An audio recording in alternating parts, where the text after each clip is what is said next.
Seorang pria bernama Daud Nani Bulu asal desa Ombarade, Kecamatan Wewewa, Tengah Kabupaten Sumba Barat Daya NTT membuat heboh di Bandara I Gusti Ngurah Rai Bali.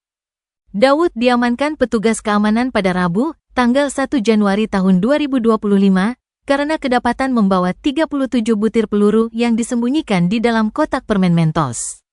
Kejadian ini bermula saat petugas keamanan, Nyoman Ayu Sumayanti, melakukan pemeriksaan rutin terhadap barang bawaan penumpang di area terminal keberangkatan domestik. Mesin X-ray mendeteksi benda mencurigakan berupa beberapa objek kecil di dalam tas gendong yang disimpan di koper hitam milik Daud, calon penumpang Wings Air IN 640 rute Denpasar Tambolaka. Setelah dilakukan pemeriksaan lebih lanjut, petugas menemukan 37 butir peluru dengan kaliber 9 mm di dalam tas tersebut. Rinciannya 34 peluru aktif dan 3 selongsong peluru kosong. Menariknya, semua peluru itu tersimpan rapi dalam sebuah kotak permen Mentos berwarna kuning. Saat diinterogasi, Daud mengaku tidak mengetahui isi tas yang dibawanya.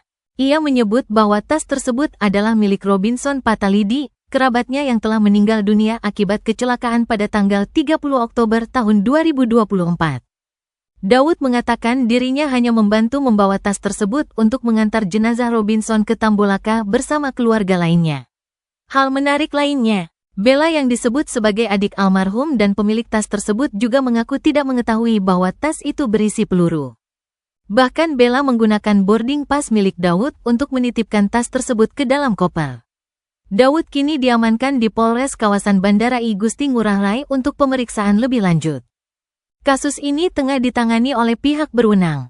Namun hingga berita ini diturunkan, Peskasi Humas Ibda Nyoman Darsana menyatakan bahwa pihaknya masih menunggu konfirmasi dari Satuan Reserse Kriminal yang menangani kasus ini. Insiden ini tentu menjadi perhatian publik, terlebih mengingat cara penyelundupan yang unik dan berbagai pengakuan yang membingungkan. Apakah ini murni kelalaian atau ada motif tersembunyi di baliknya? Kita tunggu perkembangan selanjutnya.